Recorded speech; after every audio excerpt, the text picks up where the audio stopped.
जिस भाई ने 10 साल पहले बंजर जमीन कहकर अपना हिस्सा छोड़ दिया था, आज फसल लहलहाते ही ट्रक लेकर मेरे खेत पर कब्जा करने आ धमका। मेरे कानों में मुनीम जी की घबराई हुई आवाज अब भी गूंज रही थी। राघव भैया, जल्दी आइए, बड़े साहब खेत पर आए हैं और वो सारी फसल तुड़वा रहे हैं।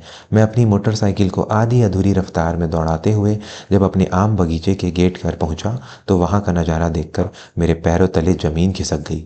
3 बड़े ट्रक गेट पर खड़े थे, मजदूरों की एक फौज पेड़ों पर चढ़ी हुई थी और मेरे वो दशहरी आम, जिन्हें मैंने पिछले 8 महीनों से अपने बच्चों की तरह पाला था, बेरहमी से तोड़े जा रहे थे। और वहाँ बीचों बीच एक मखमली कुर्सी पर बैठे थे मेरे बड़े भैया विनय।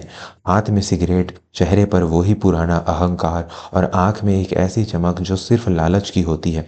मैं दौड़कर उनके पास गया। भैया, यह क्या हो रहा है? आपने बिना मुझसे पूछे तुड़ाई कैसे शुरू करवा दी? अभी तो सौदा भी पक्का नहीं हुआ है मंडी में। मेरी सांस फूल रही थी। विनय भैया ने धुएं का छल्ला बनाया और बड़ी लापरवाही से मेरी तरफ देखा। अरे राघव, तू आ गया? सौदा तो मैंने कर दिया। शहर के एक बड़े व्यापारी से बात हो गई है, अच्छे दाम मिल रहे हैं, तो मैंने डील पक्की कर दी। तू चिंता मत कर, खर्चे काट कर तेरा हिस्सा तुझे मिल जाएगा। मेरा हिस्सा? मेरे ही खेत, मेरे ही मेहनत और मेरी ही फसल में मेरा हिस्सा मुझे दिया जाएगा? मेरे अंदर का खून खौलने लगा। भैया, यह बगीचा मेरा है, इसका कागज मेरे नाम है, और आप यहाँ आकर फैसला लेने वाले कौन होते हैं? विनय भैया खड़े हो गए। उनकी मुस्कान गायब हो गई। जुम्मान संभाल कर बात कर, राघव, मैं तेरा बड़ा भाई हूँ, और मत भूल, यह जमीन पिताजी की है, पुश्तैनी जायदाद है। मेरा भी उतना ही हक है जितना तेरा। 10 साल शहर में क्या रहा, तू तो यह सोचने लगा कि तू ही इस घर का राजा है। ये वही तर्क था जिसका मुझे डर था, पुश्तैनी हक। लेकिन सच ये नहीं था। सच वो था जो 10 साल पहले उस पुरानी हवेली के आंगन में दफन हो गया था। कहानी को थोड़ा पीछे ले जाते हैं। 10 साल पहले जब पिताजी ने बंटवारा किया था, तब विनय भैया ने साफ कह दिया था, बाबूजी, मुझे यह गांव की धूल मिट्टी नहीं चाहिए, मुझे नगद पैसा चाहिए, मैं शहर जाकर बिजनेस करूंगा। पिताजी के पास उस वक्त नगद ज़्यादा नहीं था, तो उन्होंने गांव की सबसे उपजाऊ जमीन बेचकर विनय भैया को 50 लाख रुपए दिए थे। और मेरे हिस्से में क्या आया था? गांव के बाहरी हिस्से में पड़ी वो 4 एकड़ पथरीली बंजर जमीन, जहां बबूल के अलावा कुछ नहीं उगता था, और साथ में बूढ़े माँ बापूजी की जिम्मेदारी। विनय भैया ने उस दिन हंसते हुए कहा था, राघव, तू तो किसान ही बनकर रह जाएगा, इस बंजर में तो घास भी नहीं उगेगी। और वो शहर चले गए। मैंने उस उफ तक नहीं की थी। मैंने उस बंजर जमीन को अपना कर्म भूमि माना। मैंने अपने हाथों से पत्थर तोड़े, कुआं खुदवाया, मिट्टी की गुणवत्ता सुधारी। 3 साल तक मुझे 1 रुपया नहीं मिला। मेरी पत्नी ने अपने गहने गिरवी रखे ताकि खाद पानी का इंतजाम हो सके। 5वें साल में पेड़ लगे, और 8वें साल में जब पहली बार बाजार में मेरा आम बिका, तो पूरे जिले में राघव के बगीचे की चर्चा थी। और आज आज अब यह बंजर जमीन सोने की खदान बन गई, तो विनय भैया को पुश्तैनी हक याद आ गया। रुकवाइए इसे, मैं चिल्लाया और मजदूरों की तरफ बढ़ा।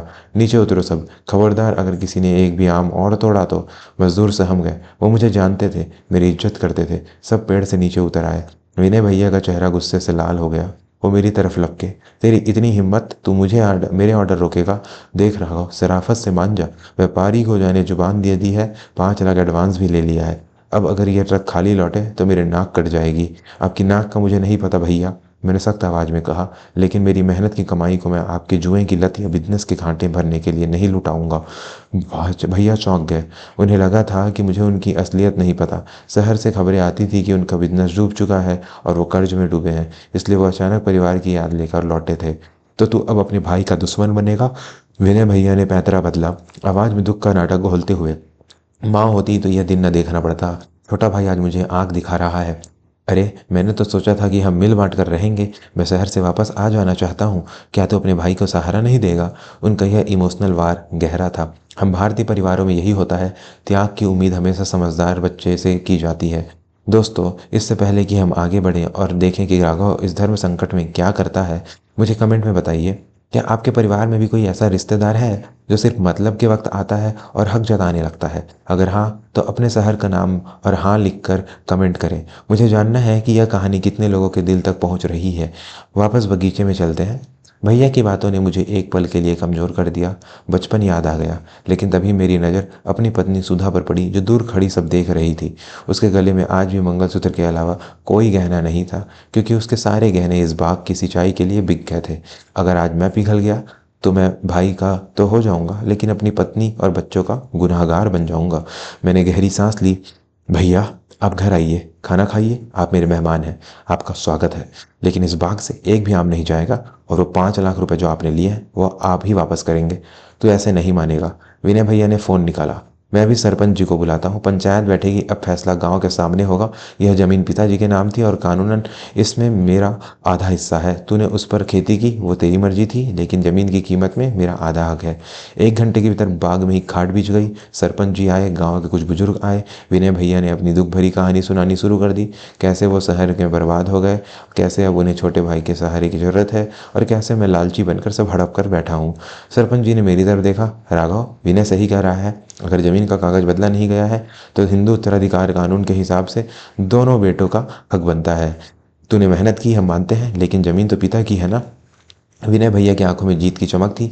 मैं तो बस इतना चाहता हूँ सरपंच काका कि इस बार की फसल के पैसे मुझे मिल जाएं, ताकि मैं अपना कर्ज उतार सकूं, और आगे से हम जमीन का बंटवारा कर लेंगे। आधा बाग मेरा, आधा राघव का। मेरा दिल बैठ गया। आधा बाग जिसे मैंने एक एक पौधे को सींचा, यह तो मेरे जिगर के टुकड़े करने जैसा था। मैं कुछ बोलने ही वाला था कि तभी भीड़ के पीछे से एक खंखारने की आवाज़ आई। रुको। सबने मुड़कर देखा। मेरे बाबूजी, जो पिछले 2 साल से लकवे के कारण बिस्तर पर थे, आज लाठी टेकते हुए कांपते पैरों से वहां खड़े थे। सुधा उन्हें सहारा देकर ला रही थी। बाबूजी, आप क्यों आए? आपकी तबीयत? मैं उनकी तरफ दौड़ा। बाबूजी ने हाथ के इशारे से मुझे रोका। वो सीधे सरपंच जी के सामने जाकर बैठ गए। विनय भैया भी हड़बड़ा गए। बाबूजी, आप आराम करते, मैं हूं ना, मैं सब संभाल लूंगा। बाबूजी ने विनय की तरफ देखा भी नहीं। उन्होंने अपने कुर्ते की जेब से एक पुराना मटमैला लिफाफा निकाला और सरपंच जी के हाथ में रख दिया। ये क्या है रामेश्वर जी? सरपंच ने पूछा। बाबूजी ने आवाज़ कमज़ोर थी, लेकिन उसमें चट्टान जैसी मजबूती थी। यह उस दिन का सच है जिस दिन विनय अपना हिस्सा लेकर शहर गया था अपनी यहीं से। सरपंच जी ने कागज खोला, चश्मा ठीक किया और पढ़ना शुरू किया। जैसे जैसे वो पढ़ते गए, विनय भैया के चेहरे का रंग उड़ता गया। वह एक पंजीकृत दान पत्र, रजिस्टर्ड गिफ्ट डीड था। सरपंच जी ने जोर से पढ़कर सुनाया। मैं रामेश्वर प्रसाद अपनी स्वेच्छा से यह 4 एकड़ बंजर भूमि अपने छोटे पुत्र राघव के नाम करता हूँ। क्योंकि मेरे बड़े पुत्र विनय ने अपनी मर्जी से नगद राशि और पुश्तैनी जेवर अपना हिस्सा मानकर ले लिए हैं और इस जमीन पर अपना अधिकार लिखित रूप में त्यागा है। इसलिए आज के बाद इस जमीन पर और इस पर होने वाली किसी भी आय पर सिर्फ और सिर्फ राघव का अधिकार होगा। इससे मेरा या मेरे किसी अन्य वारिस का कोई हक नहीं रहेगा। पूरे बाग में सन्नाटा छा गया। सिर्फ पत्तों की सरसराहट सुनाई दे रही थी। विनय भैया पत्थर की मूर्ति बन गए थे। उन्हें याद था कि उन्होंने उस वक्त कई कागजों पर साइन किए थे, यह सोचकर कि इस बंजर जमीन का मैं क्या करूंगा, हटाओ भला को। लेकिन उन्हें अंदाजा नहीं था कि पिताजी ने उस दिन मेरे भविष्य की सुरक्षा कर दी थी। बाबूजी ने विनय की तरफ देखा। विनय, तू सोचता है कि मैं बूढ़ा हो गया हूँ तो मुझे कुछ दिखाई नहीं देता? राघव ने अपने खून पसीने से इस राख को सोना बनाया है। जब तू एसी कमरे में सोता था, यह लड़का जेठ की दोपहरी में कुआं खोदता था। आज जब फल खाने का वक्त आया तो तू आ गया। विनय भैया, जो थोड़ी देर पहले शेर बने हुए थे, अब गिड़गिड़ाने लगे। बाबूजी, गलती हो गई। मैं मजबूर हूँ। गुंडे मेरे पीछे पड़े हैं। अगर पैसे नहीं दिए तो वो मुझे मार डालेंगे। मेरी आंखों में आंसू आ गए। गुस्सा भी था, लेकिन भाई की यह हालत देखकर दया भी आ रही थी। मैंने बाबूजी के हाथ पर हाथ रखा, फिर विनय भैया की तरफ देखा। भैया, जमीन का बंटवारा नहीं होगा। यह बाग मेरा है और मेरा ही रहेगा। यह कागज सबूत है और मेरी मेहनत गवाह है। विनय भैया का सिर झुक गया, लेकिन मैंने अपनी बात जारी रखी। आप मेरे बड़े भाई हैं। मैं आपको गुंडों के हवाले नहीं कर सकता। इस बार की फसल के मुनाफे से मैं आपका कर्ज चुका दूंगा, लेकिन यह हिस्सा नहीं है, यह भीख भी नहीं है। यह कर्ज है जो आपको मुझे वापस करना होगा। आप यहीं रहेंगे, इसी बाग में मुनीम का काम करेंगे, हिसाब रखेंगे और अपनी मेहनत से वो पैसा मुझे वापस चुकाएंगे। मंजूर है? भीड़ में फुसफुसाहट शुरू हो गई। सरपंच जी ने मुस्कुराते हुए मेरी पीठ थपथपाई। बिल्कुल सही न्याय किया राघव ने। सांप भी मर गया और लाठी भी नहीं टूटी। विनय भैया के पास कोई और रास्ता नहीं था, और शायद उन्हें भी समझ आ गया था कि मुक्त की रोटियों से ही उन्हें आज इस हाल ने पहुंचाया है। उन्होंने धीरे से सिर हिलाया। उस शाम जब ट्रक वापस चले गए और बाग में शांति छाई, तो मैं बाबूजी के पास बैठा। बाबूजी, अगर आज आप वो कागज़ नहीं लाते तो? बाबूजी ने मेरे सिर पर हाथ फेरा। बेटा, कागज़ तो सिर्फ अदालत के लिए होते हैं, लेकिन सच यह है कि जिसका पसीना मिट्टी में गिरता है, मिट्टी उसी की वफादार होती है। मैंने तुझे ज़मीन दी थी, लेकिन उसे बाग तूने बनाया। मैं तेरा हक कैसे छीनने देता? उस दिन मुझे समझ आया कि विरासत में मिली चीज़ों पर आप घमंड कर सकते हैं, लेकिन अपनी बनाई हुई चीज़ों पर आप गर्व करते हैं। और बाउंड्री, सीमा खींचना स्वार्थ नहीं होता, वो अपनी मेहनत और आत्मसम्मान की रक्षा करना होता है। दोस्तों, राघव ने अपने भाई को माफ़ तो किया, लेकिन उसे उसकी जगह भी दिखा दी। क्या आपको लगता है कि राघव का फैसला सही था? क्या उसे भाई को पुलिस के हवाले कर देना चाहिए था, या उससे काम पर रखकर सही किया? नीचे कमेंट में अपनी राय जरूर लिखें। अगर ये कहानी आपके दिल को छू गई तो इसे लाइक करें। मैं ऐसे ही और कहानियाँ लाता रहूँगा जो हमारे परिवारों, रिश्तों और समाज की सच्चाइयों को सामने लाती है। जाने से पहले उस सब्सक्राइब बटन को ज़रूर दबाएं, क्योंकि अगली कहानी में हम बात करेंगे एक ऐसी बहू की जिसने, खैर वो अगले वीडियो में। तब तक के लिए अपने अपनों का ख्याल रखें, लेकिन अपने आत्मसम्मान का सौदा कभी ना करें। जय हिंद।